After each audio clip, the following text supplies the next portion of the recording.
RTI એક્ટિવિસ્ટના નામે બાંધકામ તોડાવવાની ધમકી આપી બળજબરીથી પૈસા કઢાવતી પત્રકાર ટોળકી વિરુદ્ધ વધુ 4 ગુના દાખલ કરી કુલ્લે 17 ગુનાઓ સુરત શહેર પોલીસે દાખલ કર્યા હતા. સુરત શહેરમાં અમુક લેબાગત તત્વો દ્વારા પત્રકાર બની સુરત મહાનગરપાલિકા કચેરીની બહાર અડ્ડો જમાવી આરટીઆઈ એક્ટ હેઠળ ખોટી અરજીઓ કરી તેમજ બાંધકામ ચાલતું હોય તે સાઇટ પર જઈ ન્યૂઝપેપરમાં ખોટા સમાચાર છાપી બાંધકામના વ્યવસાય સાથે સંકળાયેલા વ્યક્તિઓને બદનામ કરી ખોટી રીતે હેરાન પરેશાન કરી તેઓના બાંધકામ તોડાવી પાડી તેમની પાસેથી બળજબરીપૂર્વક પૈસા પડાવતી 18 જેટલી વ્યક્તિઓ વિરુદ્ધ રજૂઆત મળી હતી, જેથી આ નામવાળી વ્યક્તિઓ વિરુદ્ધ સખત કાયદાકીય કાર્યવાહી કરવા નાયબ police commissioner Shri Rajdeepsinh Nakum SOG Surat શહેરનાઓએ સૂચના આપવામાં આવી હતી. જે સૂચના મુજબ એસઓજી સુરત શહેરના સુપરવિઝનમાં પોલીસ ઇન્સ્પેક્ટર સહિતના માણસોની અલગ અલગ ટીમો બનાવી આરટીઆઈ એક્ટ ખોટી અરજીઓ કરી લોકોને ખોટી રીતે હેરાન પરેશાન કરી પૈસા પડાવતી ટોળકીઓ બાબતે તપાસ હાથ ધરી હતી. જેમાં લાલગેટ, મૈદરપુરા અને અઠવા લાઇન્સ પોલીસ સ્ટેશનમાં અગાઉ કુલ્લે 13 ફરિયાદો દાખલ કરવામાં આવી હતી. તે બાબતે પ્રિન્ટ મીડિયા અને ઇલેક્ટ્રોનિક મીડિયાના માધ્યમથી લોકોને જાહેર અપીલ કરવામાં આવી હતી. જેના ફળ સ્વરૂપે અઠવા લાઇન્સ પોલીસ સ્ટેશન ખાતે અન્ય 4 ફરિયાદો દાખલ કરી કુલ્લે 17 ગુનાઓ દાખલ કરવામાં આવ્યા હતા. તેમજ આ ગુનામાં સંડોવાયેલા સાકિબ મુનાફ જરીવાલા, રૂબીના મુનાફ જરીવાલા, સચિન પટેલ, રમેશ કિશનલાલ જહાંગીર અને ફિરોજભાઈ સામે કાર્યવાહી કરવામાં આવી હતી. ગેરકાયદેસર બાંધકામો અથવા તો જે કોઈ બાંધકામો થઈ રહ્યા હોય એની માહિતી માંગી અને જે તોડ કરવાની પ્રવૃત્તિઓ સતત ચાલી રહી છે એની જે ફરિયાદ મળી અને અન્વયે અગાઉ 13 ફરિયાદ દાખલ થઈ ચૂકી છે. તે ઉપરાંત ગઈકાલે પણ 4 વધારે ફરિયાદ દાખલ થઈ છે. એમાં એક ફરિયાદ જે છે એના ફરિયાદ છે અંસાર અહેમદ મેમણ, ઉંમર વર્ષ 46, એની મન્નત નામની જે સાઇટ છે એના ઉપર સાકિબ જરીવાલા કરીને જે સિટી ન્યૂઝ ટુડે ચલાવે છે તેઓ ત્યાં જઈ અને એને જણાવે છે કે તમે ગેરકાયદેસર બાંધકામ કરી રહ્યા છો અને અમે તમારું બાંધકામ પડાવી દઈશું એમ કરીને એને ધમકી આપે છે.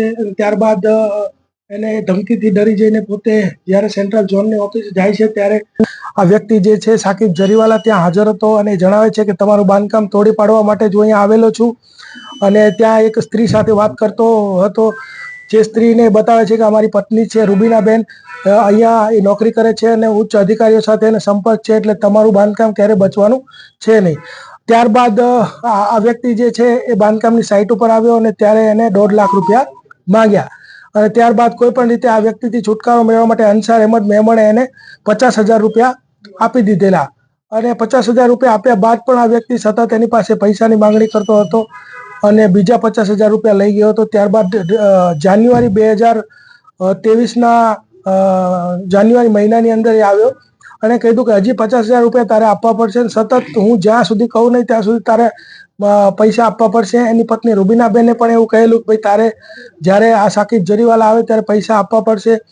પછી એને ના પાડી કે ભાઈ હવે હું પૈસા નહીં આપું. ત્યારબાદ જે સાકિબ જરીવાલા છે એની પાસે રહેલું ચપ્પુ એના ગળે મૂકી અને કીધું કે ભાઈ પૈસા તો તારે આપવા જ પડશે, હું જ્યારે આવું ત્યારે પૈસા તારે આપી દેવા પડશે, એમ અપમાનિત તેને કર્યો અને ત્યારબાદ તેની પાસે જે 5,000 રૂપિયા હતા એ કઢાવી લીધા. આવી ફરિયાદ જે છે એ ગઈકાલે દાખલ થઈ છે. તે ઉપરાંત બીજી 3 ફરિયાદ જે છે એના ફરિયાદી છે નરેશ જરીવાલા, કે જેઓ પોતાનું જૂનું જર્જરિત મકાન હતું તેઓ પોતાનું મકાન પાડીને પોતાનું મકાન 2023થી એમણે બાંધકામ કરવાનું ચાલુ કરેલું. એને પોતાનું જ મકાન બનાવવાનું હતું, એ કોઈ કોમર્શિયલ પ્રોજેક્ટ નહોતા ચલાવતા.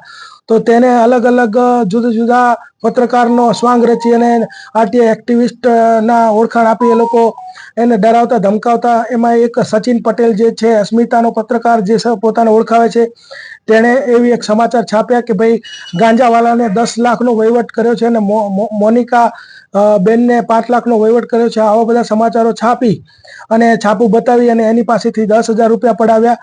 ત્યારબાદ પ્રોફેશનલ ક્રાઇમ જે ચલાવે છે રમેશ જહાંગીર, એને એની પાસેથી 12,000 રૂપિયા પડાવ્યા. અને ત્રીજો એક વ્યક્તિ છે જે ક્રાઇમ ન્યૂઝ 4 ચલાવે છે ફિરોજભાઈ શેખ, કે જેણે 13,000 રૂપિયા પડાવ્યા. આમ આ ત્રણેય વિરુદ્ધમાં અઠવા પોલીસ સ્ટેશનની અંદર ખંડણીની ફરિયાદો દાખલ કરવામાં આવેલ છે અને આ જે 4 ફરિયાદો છે એ ગઈકાલે દાખલ કરવામાં આવેલી છે.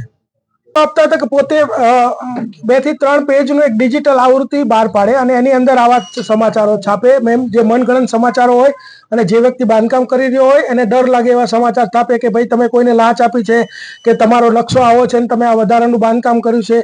એવી રીતે એને સમાચારો છાપી અને સમાચારના કટ કોપી પેસ્ટ કરી અને વિવિધ જગ્યાએ વાયરલ કરતા અને પછી એ લોકોનો કોન્ટેક્ટ કરતા કે જો તમે મને પૈસા નહીં આપો તો વધુમાં વધુ જગ્યાએ તમારો ફેલાવો થશે અને તમારું બાંધકામ તોડી પાડવામાં આવશે. સર, જે છાપાની વાત કરવામાં આવે છે તો શું આરએનઆઈ નંબર અંગેની પણ તપાસ કરવામાં આવશે? જો ખંડણી માંગવામાં આવી છે તો શું આરએનઆઈ નંબર રદ કરવા માટેનો રિપોર્ટ કરાશે? આરએનઆઈ નંબરની ચોક્કસ તપાસ કરવામાં આવશે, પરંતુ આમાં મારે એક વસ્તુ ઉમેરવાની છે કે અગર આરએનઆઈ નંબર લીધેલો હોય છતાં જો કોઈ ખંડણીખોરો છે તો એનું પેપર પણ રદ કરવામાં આવશે અને એના ઉપર તો કાયદેસર કાર્યવાહી કરવામાં જ આવશે.